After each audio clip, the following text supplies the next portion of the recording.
लोकसभा चुनाव में अब सिर्फ 57 दिन बचे हैं। बीजेपी ने अपने लिए इस बार बड़ा टारगेट तय किया है। वो सिर्फ सत्ता का हैट्रिक नहीं लगाना चाहती, पिछले चुनाव से भी बड़ी जीत हासिल करना चाहती है। बीजेपी इसके लिए बहुत बड़े प्लान पर काम कर रही है। इसके केंद्र में है अयोध्या में तैयार हो रहा प्रभु श्री राम का मंदिर, जहां 22 जनवरी को राम लला की प्राण प्रतिष्ठा होगी। और मेरे पास इससे जुड़ी एक बड़ी खबर है। बीजेपी मिशन अयोध्या दर्शन पर किस तेजी से काम कर रही है, यह खबर इसी से जुड़ी है। देखिए, इस वक्त की बड़ी खबर, बीजेपी ने अयोध्या में कंट्रोल रूम बनाया है।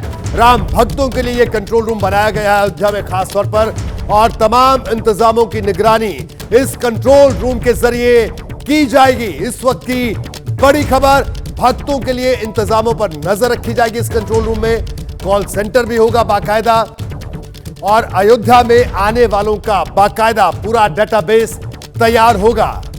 यह अपने आप में एक अभिनव यानी एक नया प्रयोग वहां पर कर रही है Bharatiya Janata party. Control room में दर्शन की टाइमिंग को लेकर भी बात होगी। तो बीजेपी ने अयोध्या में नया कंट्रोल रूम भी बनाया है। देखिए, इस पूरी खबर का विस्तार भी आपको बताऊंगा।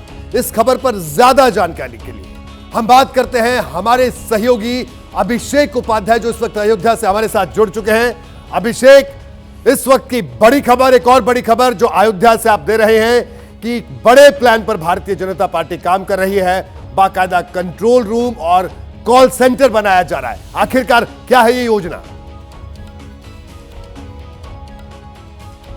रोहित, ये बहुत ही हाई एंड कह सकते हैं, हाईटेक ये कंट्रोल रूम बनाया गया है। और इस कंट्रोल रूम के जरिए जो आपने पहले भी अपने शो में दिखाया था, जो हम आप डिस्कस कर रहे थे कि जो बीजेपी का अयोध्या दर्शन प्लान है उसको एग्जीक्यूट किया जाएगा। देखिए, बीजेपी का प्लान ये है कि उसको 24 मार्च तक की डेडलाइन है। 2.5 करोड़ से ऊपर श्रद्धालु यहां पर आएंगे और पर डे का जो आंकड़ा ये 1 लाख के ऊपर चला जाएगा। तो ऐसे में जो श्रद्धालु आएंगे, 24 घंटे का टाइम होगा, वो अयोध्या रुकेंगे। उसमें अयोध्या में उनको दर्शन होगा, उनके खान पान का इंतजाम करना होगा, दर्शन की टाइमिंग सेट करनी होगी, और साथ में उनका कोऑर्डिनेशन करना होगा। इस सब के लिए कंट्रोल रूम बनाया गया है। और रोहित, साथ में कॉल सेंटर भी बनाया गया है, जिसमें कि जो अलग, चूंकि दक्षिण भारत से श्रद्धालुओं का बीजेपी को लाने का बड़ी संख्या में प्लान है, इसलिए दक्षिण भारत में जो भाषा की जानकारी रखने वाले होंगे वो भी मौजूद होंगे और उसको कोऑर्डिनेट किया जाएगा। और सीधा मकसद ये है कि बड़ी तादाद में श्रद्धालु यहां पर दर्शन कर सके। लोकसभा चुनाव के ठीक पहले इसको एग्जीक्यूट किया जा रहा है। जी बिल्कुल अभिषेक, आपका बहुत बहुत शुक्रिया। लेकिन अभिषेक उपाध्याय ने इससे जुड़ी और भी बड़ी जानकारियां दी हैं। देखिए, पिछले कुछ चुनाव के नतीजे देखें तो बीजेपी का आंकड़ा हर बार बढ़ रहा है। 1984 में जिस पार्टी ने सिर्फ 2 सीट जीती थी, वो 2019 में 303 सीट पहुंची और 2024 में उससे भी बड़ी जीत हासिल करना चाहती है। मंदिर आंदोलन से खड़ी हुई ये पार्टी इस बड़ी जीत का रास्ता भी राम मंदिर से ही निकालने की तैयारी में। बीजेपी अयोध्या के राम मंदिर से दलित वोटर को साधने की कोशिश कर रही है। इसी राम मंदिर से वो दक्षिण भारत के वोटर्स को भी जोड़ने का प्रयास कर रही है। बीजेपी का यह प्लान कैसे काम करेगा, यह दिखाने से पहले आपको बताते चले कि चुनावी कामयाबी के लिहाज से दक्षिण भारत बीजेपी की दुखती लग रहा है। कर्नाटक को छोड़ दें तो बाकी राज्यों में बीजेपी को ज्यादा कामयाबी कभी नहीं मिली। यह आपको आंकड़ों के जरिए भी दिखाते हैं। देखिए, बड़े दिलचस्प आंकड़े हैं। दक्षिण भारत के 7 राज्यों और केंद्र शासित प्रदेशों में लोकसभा की कुल 132 सीटें हैं। 2014 में बीजेपी ने इनमें से 22 सीट जीती, यानी करीब 17%। और 2019 में जब बीजेपी ने अब तक का सबसे शानदार प्रदर्शन किया, तब भी उसे साउथ से, दक्षिण से 29 सीट ही मिली। लेकिन बीजेपी अब यह स्थिति बदलना चाहती है। उत्तर में सीटें समेटने के बाद वो अब दक्षिण में विस्तार खोज रही है। साउथ के वोटर्स तक पहुंच बढ़ाने के लिए उसका फोकस राम की नगरी अयोध्या पर है। अयोध्या से दक्षिण को साधने के लिए बीजेपी ने बड़ी प्लानिंग की। बीजेपी दक्षिण के राज्यों में रहने वाले राम भक्तों को राम लला के दर्शन करवाने की तैयारी कर रही है। तमिलनाडु, आंध्र प्रदेश, तेलंगाना, कर्नाटक, केरल से हजारों राम भक्तों को अयोध्या लाया जाएगा। इन राम भक्तों को उन इलाकों से चुना जा रहा है जहां हिंदू वोटर्स की संख्या ठीक ठाक है। राम भक्तों को आस्था स्पेशल ट्रेन से लाया जाएगा, जिसमें उनके खान पान का पूरा इंतजाम किया जाएगा। ट्रेन की हर बोगी में एक इंचार्ज होगा जो यात्रियों पर ध्यान रखेगा। हर ट्रेन का एक प्रधान प्रभारी होगा जिसे बोगी इंचार्ज रिपोर्ट करेंगे। दक्षिण से अयोध्या पहुंचने वाले राम भक्तों की हर टोली के साथ 3 कार्यकर्ताओं की ड्यूटी लगाई जाएगी। इनमें से एक दक्षिण की भाषा का जानकार होगा, दूसरा स्थानीय निवासी होगा और तीसरा दुभाषिया होगा, यानी जिसको दोनों भाषाएं आती है, दक्षिण की भी और स्थानीय भी। इन राम भक्तों के आने जाने, ठहरने, खाने पीने का पूरा खर्च बीजेपी उठाएगी और इसकी निगरानी बीजेपी के दिग्गज बीएल संतोष, सुनील बंसल, तरुण चुग और विनोद तावड़े करेंगे। बीजेपी की इस पहल का असर अभी से देखने को मिल रहा है। तो राम जी का दर्शन करने दक्षिण से लोग हाँ जी, ग्रुप आ रहे हैं। राम जन्मभूमि भी खुला है और ज्यादा भीड़ भी हो है। अयोध्या उत्तर भारत में है, दक्षिण भारत से तो भगवान राम को लेकर के उनमें उत्साह होगा खूब। फोन आता है, कांटेक्ट आता है, अभी रहने के लिए भी पूछ रहे हैं इधर में। इतना व्यवस्था करेंगे, इतना जगह भी नहीं है हमारा पास, क्या करेंगे हम। अभी हमारा का आधा लोग का बोल रहे हैं, अभी ये टाइम नहीं, 3-4 महीना का बात आओ सब लोग, ज्यादा भीड़ है, दिक्कत होगा। भगवान राम को जैसे यहाँ उत्तर के लोग पूछते हैं उतनी ही दक्षिण को बड़ी संख्या नहीं, ये राम भगवान विष्णु भगवान का रूप है ना, विष्णु है, राम भगवान है, सब अवतार ही है। देखिए, राम सबके हैं और दक्षिण से तो राम का वैसे भी गहरा नाता है। पुराण कहते हैं कि जब भगवान श्री राम 14 साल के वनवास पर निकले थे, तब इस कालखंड का बड़ा हिस्सा उन्होंने दक्षिण भारत के अलग अलग हिस्सों में बिताया था। आंध्र प्रदेश के लेपाक्षी में गिद्धराज जटायु ने माता सीता की रक्षा में प्राण दिए थे। कर्नाटक के ऋषि मुख में भगवान श्री राम हनुमान से पहली बार मिले थे। कर्नाटक के ही किष्किंधा में उनकी सुग्रीव से मुलाकात हुई थी। लंका जा रहे प्रभु श्री राम ने तेलंगाना के भद्राचलम में गोदावरी नदी पार की थी। भगवान श्री राम जब तमिलनाडु के धनुषकोडी में थे, तब उन्होंने हनुमान जी को समंदर पर पुल बनाने का आदेश दिया था। इसके बाद हनुमान की वानर सेना ने रामेश्वरम में राम सेतु का निर्माण किया था, तब प्रभु लंका पहुंचे थे। देखिए, कहने का मतलब यह है कि राम से जितना जुड़ाव उत्तर का है, दक्षिण का उससे कम बिल्कुल नहीं।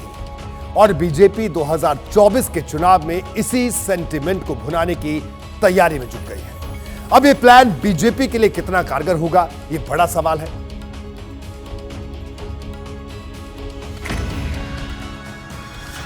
भारतीय जनता पार्टी का जो धार्मिक प्रभाव है वो धीरे धीरे उत्तर से चल के दक्षिण की तरफ जा रहा है। कर्नाटक में सबसे ज़्यादा लोकसभा की सीट जीतने के बाद दक्षिण के अन्य राज्यों में भी भाजपा जिस तरीके से बढ़ रही है, वो बता रहा है कि भारतीय जनता पार्टी का एजेंडा फलीभूत हो रहा है। देखिए, हालांकि बीजेपी ने अयोध्या को धुरी बनाकर मिशन 2024 का खाका खींचा है। दक्षिण भारत जिसका सिर्फ एक हिस्सा है, दूसरा हिस्सा दलितों से जुड़ता है। इसे प्रधानमंत्री नरेंद्र मोदी के आज के कार्यक्रम से समझिए।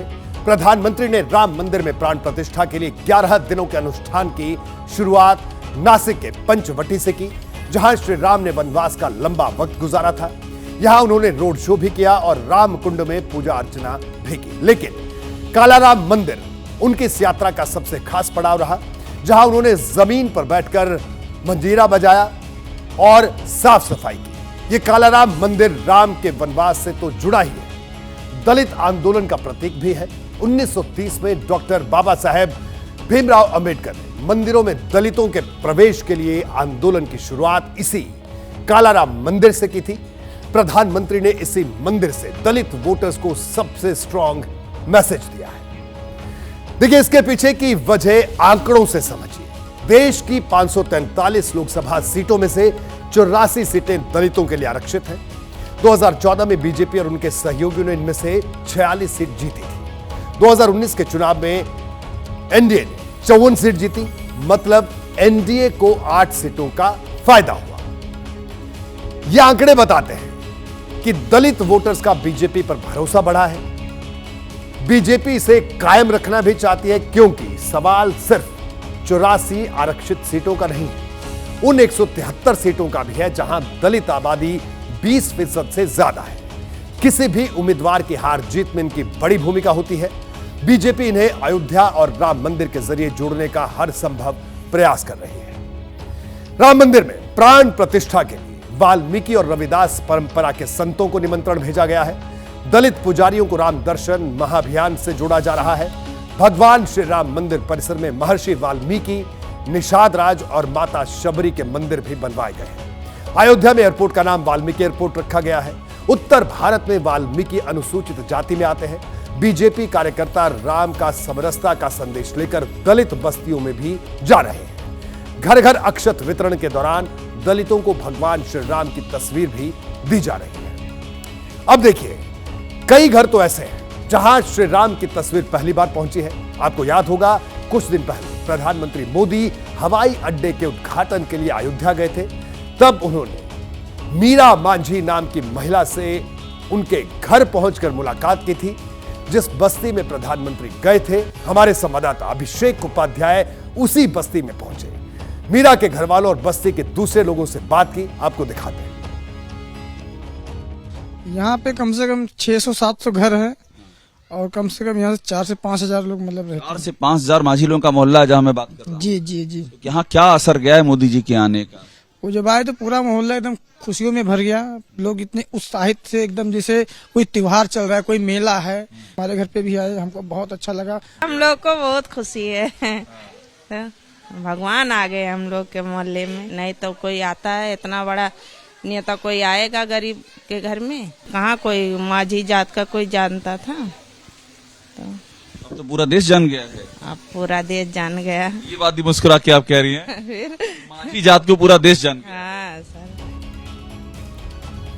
देखिए, बीजेपी की लाइन और लेंथ एकदम क्लियर है। वो एक तरफ दलितों को साथ लेकर चल रही है तो दूसरी तरफ अयोध्या के नाम पर दक्षिण को भी उत्तर से जोड़ रही है। बीजेपी की चुनौती राजनीति में यह कॉम्बिनेशन कमाल दिखा सकता है। इंडिया गठबंधन को लेकर कई सवाल एक बार फिर से मुंह बाय खड़े हैं।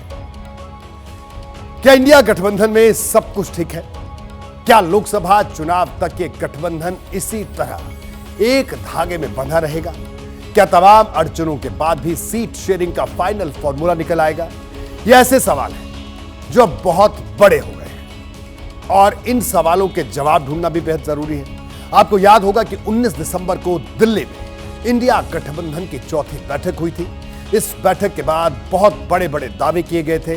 31 दिसंबर तक सीट शेयरिंग का विवाद सुलझा लेने की बात हुई थी, लेकिन आज 24 दिन बीत गए, कोई एक ऐसा राज्य नहीं है जहां सीट बंटवारे का विवाद पूरी तरह से सुलझा लिया गया हो। आपको पहले बताता हूं कि अब तक किन किन दलों के बीच सीट शेयरिंग को लेकर बातचीत हुई जो बेनतीजा रही। देखिए, 7 जनवरी से बैठकों का दौर शुरू हुआ। पहली बैठक कांग्रेस और आरजेडी के बीच हुई, परिणाम बेनतीजा रहा। 8 जनवरी को कांग्रेस के नेताओं ने आम आदमी पार्टी के नेताओं से मुलाकात की, यहां भी कोई बात नहीं बनी। 9 जनवरी को महाराष्ट्र की सीटों को लेकर उद्धव गुट की शिवसेना और शरद पवार गुट की एनसीपी के साथ बैठक हुई, यहां से भी कुछ नहीं निकला। 9 जनवरी को ही समाजवादी पार्टी के साथ कांग्रेस की बैठक हुई, लेकिन 80 सीटों को लेकर हुई ये मीटिंग 80 मिनट में भी कम समय में खत्म हो गई। आज 12 जनवरी है। आज आम आदमी पार्टी के नेताओं के साथ कांग्रेस के दूसरे दौर की बैठक की। इस बैठक में दिल्ली और पंजाब के अलावा गुजरात, गोवा और हरियाणा जैसे राज्यों पर भी बात हुई, लेकिन सुलह का अभी तक कोई रास्ता नहीं निकला है। देखिए, यहां यह भी गौर करने वाली बात है कि जिस जेडीयू और टीएमसी के साथ सीट शेयरिंग को लेकर कांग्रेस की सबसे ज्यादा खींचतान है, उसके साथ अब तक बैठक तक नहीं की गई है। टीएमसी की तरफ से तो यहां तक कह दिया गया है कि कांग्रेस की गठबंधन समिति के साथ बात नहीं करनी है। मैंने आपको कुछ दिन पहले बताया था कि मल्लिकार्जुन खड़गे और ममता बनर्जी के बीच फोन पर बात हुई थी। तब ममता बनर्जी ने कांग्रेस के लिए 2 सीट छोड़ने का प्रस्ताव दिया था। इस पर खड़गे राजी नहीं थे, उन्होंने सीट बढ़ाने की बात कही थी और अब ममता बनर्जी की तरफ से नया प्रस्ताव सामने आया है। मेरे सहयोगी आशीष कुमार सिंह ने इस प्रस्ताव के बारे में एक बहुत बड़ी जानकारी दी है। देखिए, ममता बनर्जी ने कांग्रेस को नया प्रस्ताव दिया है। इस वक्त की बड़ी खबर इंडिया गठबंधन से जुड़ी हुई ममता बनर्जी का कांग्रेस को नया प्रस्ताव। आज की बड़ी खबर, सशर्त बंगाल में 3 सीट दे सकती है ममता बनर्जी। पहले 2 सीट की बात हो रही थी, लेकिन शायद अब 1 सीट के लिए और बढ़ गई है। बदले में असम की 2 सीट चाहती है टीएमसी। तभी 3 सीट देगी जब असम में 2 सीट टीएमसी को दी जाएंगी। टीएमसी ने मेघालय में भी 1 सीट मांगी है। यह भी इस वक्त की बड़ी खबर है। यानी टीएमसी कांग्रेस से मोल भाव कर रही है। पहले कांग्रेस गठबंधन के पास प्रतिनिधि ना भेजने का फैसला, और अब बंगाल की 1 सीट के बदले असम की 2 और मेघालय की 1 सीट मांगना बहुत कुछ इशारा करता है। ममता बनर्जी मौके को बहुत अच्छी तरह समझ रही हैं। वो जानती हैं कि कांग्रेस को इस वक्त सहयोगियों की बहुत ज्यादा जरूरत है। ऐसे में जिस हद तक जाकर बार्गेनिंग की जा सकती है, ममता बनर्जी उस हद तक जा रही है। ममता बनर्जी की ये शर्त बताती है कि वो पीछे हटने के लिए कतई तैयार नहीं है, और अगर पीछे हटना होगा या कुछ कदम आगे बढ़ाने होंगे तो इस दफा गेंद कांग्रेस के ही पाले में है। इसे पश्चिम बंगाल की राजनीति में ममता बनर्जी का वर्चस्व भी कह सकते हैं, और ममता दीदी की प्रेशर पॉलिटिक्स का एक तरीका भी कहा जा सकता है। देखिए, यहां से कांग्रेस के सामने 3 रास्ते हैं। पहला, वो ममता बनर्जी की शर्त को खुशी खुशी स्वीकार करे। दूसरा, टीएमसी से गठबंधन तोड़ ले। और तीसरा, ममता बनर्जी को मनाने की कोशिश करे, कुछ और सीटों की मांग करे। कांग्रेस यह करेगी भी, क्योंकि पहले दोनों रास्ते उसके सामने और ज्यादा मुश्किल खड़ी करेंगे। और कांग्रेस को यह पता है कि बंगाल जैसे राज्य में उसका जनाधार बहुत ज्यादा नहीं बचा है। तो मुझे तो यही लग रहा है कि इंडिया गठबंधन जो है, कांग्रेस ये चाह रही है कि वो क्षेत्रीय दलों के सहारे उनके पिट्ठू बनकर वो शायद कुछ सीटों की प्राप्ति कर लगे। पर ये भी समझना होगा कि दरअसल कांग्रेस का जनाधार जो समाप्त हुआ है वो इन क्षेत्रीय दलों के कारण ही तो हुआ है। तो ये तो अंतर्विरोध की अपेक्षा है कि जिन लोगों ने और जिन क्षेत्रीय दलों के कारण कांग्रेस की स्थिति आज ये हुई है, क्या कांग्रेस उन्हीं क्षेत्रीय दलों के सहयोग से फिर से अपने प्रधानता को प्राप्त कर पाएगी? मुझे लगता है ये एक कोरी काल्पनिक एक इनकी ये सोच है जो कभी भी फलीभूत नहीं हो पाएगी। देखिए, गठबंधन का एक पेज बिहार में भी है, जहां नीतीश कुमार नाराज बताए जा रहे हैं। उनकी पार्टी 17 सीटों से कम पर मानने को तैयार नहीं, और अब खबर है कि उन्हें मनाने के लिए एक बार फिर संयोजक वाला पासा फेंका गया है। कल इंडिया गठबंधन की वर्चुअल बैठक तय की गई है। मुझे पता चला है कि इसी बैठक में नीतीश कुमार को संयोजक बनाने का ऐलान किया जाएगा, जबकि खड़गे को गठबंधन का अध्यक्ष बनाया जा सकता है। नीतीश के मामले में शर्त यह है कि उनके नाम पर सभी दलों का सहमत होना जरूरी होगा। लेकिन मुश्किल यह है कि ममता बनर्जी से अभी तक इस मुद्दे पर ना तो बात हुई है और ना ही उन्होंने अपनी तरफ से कुछ कहा है। ममता बनर्जी ही वो नेता हैं जिन्होंने दिल्ली वाली बैठक में संयोजक के लिए खड़गे का नाम आगे किया था। नीतीश कुमार जी हमें छोड़कर गए कि वहां पर विपक्ष का चेहरा बनेंगे, वो भी नहीं बनाया। न उनको संयोजक बनाया, उनको कोई सम्मान दिया नहीं। और इसलिए जदयू के लोग बयान दे रहे हैं कि हम 17 सीट लड़ेंगे। जहाँ तक जदयू और बीजेपी के रिश्ते का सवाल है, ये रिश्ता अब इतिहास के पन्नों में दर्ज हो गया है। दरअसल नीतीश कुमार के मन में टीस है। इस गठबंधन के कर्ता धर्ता वही हैं। सभी नेताओं से एक एक करके उन्होंने ही बात की, मंच भी उन्होंने ही सजाया, पहली बैठक का आयोजन भी उन्होंने ही पटना में किया। लेकिन अब उन्हें लगता है कि गठबंधन कांग्रेस ने हाईजैक कर लिया है। सीट शेयरिंग के लिए सभी पार्टियां बारी बारी से कांग्रेस के दरवाजे पर जा रही हैं, और सीट शेयरिंग का फॉर्मूला क्या होगा यह अब तक निकल नहीं पा रहा है। नहीं, सीट शेयरिंग का मसला जो भी होता है, कोई भी दल पत्रकारों को तो नहीं बताती है ना, तो हम क्या बताएं? ये सब इंटरनल बात है। और पार्टी महागठबंधन जो है, हम लोग सब लोग काम करेंगे नहीं करेंगे, सीट तो बंटवे ना करेगा। जैसी कहानी बंगाल और बिहार की है, वैसी ही यूपी की भी है। आज फिर से दिल्ली में कांग्रेस के नेताओं के साथ समाजवादी पार्टी की बैठक होनी थी। लेकिन यह बैठक ऐन मौके पर टाल दी गई। इसकी बड़ी वजह मायावती हो सकती है। कहा गया है कि अब यह बैठक 15 जनवरी के बाद होगी। यह तारीख गौर करने वाली है, क्योंकि 15 जनवरी को ही मायावती का जन्मदिन भी है और कांग्रेस को मायावती के फैसले का इंतजार भी है। देखिए, बीएसपी की बात नहीं, हम उन सभी दलों को चाहते हैं कि वोटों का बंटवारा न हो भाजपा के खिलाफ। तो भाजपा है कितनी? 37.8%, और जो बचा हुआ है हमारा 62%। अगर इसको हम एक कर लें तो भाजपा का कहीं अता पता नहीं लगेगा। यही हमारी रणनीति है। तो उसमें जो भी भाजपा विरोधी हो हमारे साथ आए, इंडिया में आए और भाजपा के खिलाफ लड़े। जो इसमें नहीं आएंगे, प्रत्यक्ष या परोक्ष रूप से कहीं न कहीं उसका फायदा बीजेपी उठा लेगी।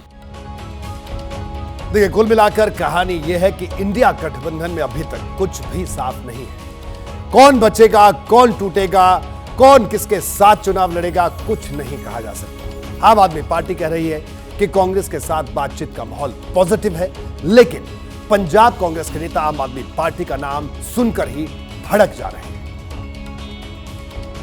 बहुत पॉजिटिव माहौल में बातचीत हो रही है और जो मिशन है वो मिशन को केंद्र में रखकर बातचीत हो रही है।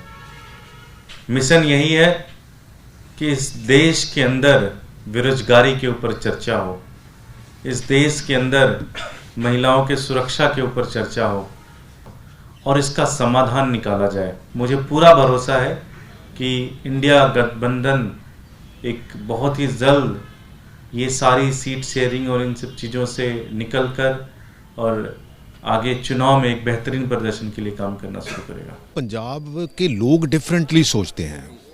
पॉलिटिक्स क्या है? लोगों का मैंडेट है ना। लोगों का मैंडेट क्या है?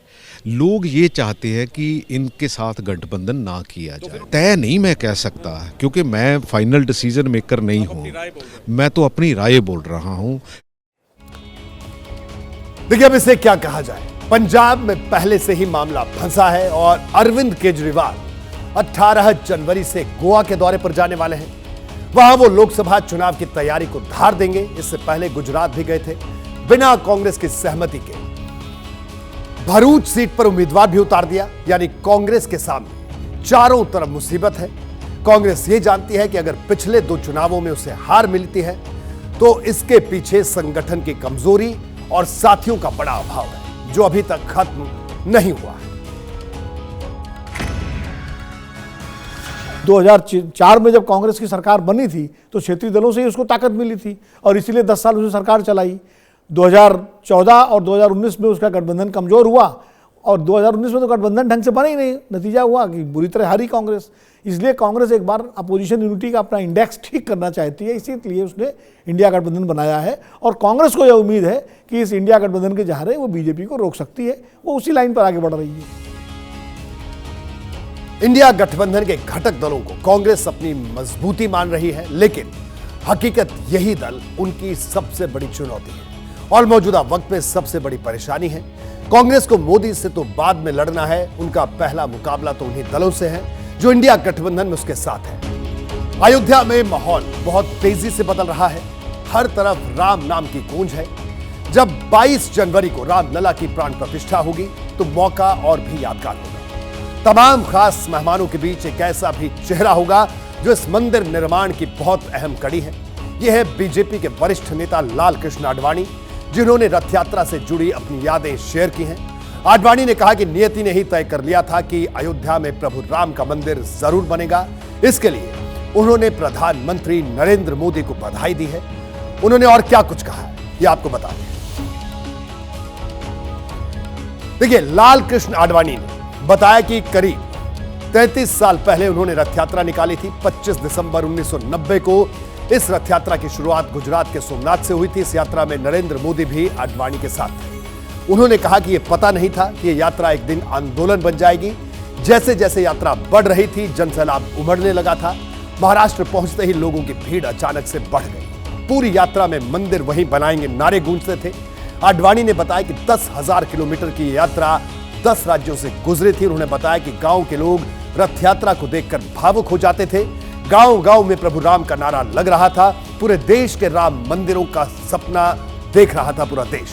लोग अपनी आस्था को छिपाकर जी रहे थे। रथ यात्रा ने दबी हुई हिंदुत्व की आस्था को जगाया और अब 22 जनवरी को करोड़ों लोगों की इच्छा पूरी होगी। आडवाणी ने कहा, मैं तो इस यात्रा का सिर्फ सारथी था। इस मौके पर उन्होंने अपने साथी और पूर्व प्रधानमंत्री भारत रत्न अटल बिहारी वाजपेयी की कमी को महसूस करने की बात भी कही। देखिए, रामलला की प्राण प्रतिष्ठा में अब सिर्फ 10 दिन बचे हैं। 22 जनवरी को जब अयोध्या पर पूरी दुनिया की नजर होगी तो आडवाणी का चेहरा उस भीड़ में बहुत खास होगा।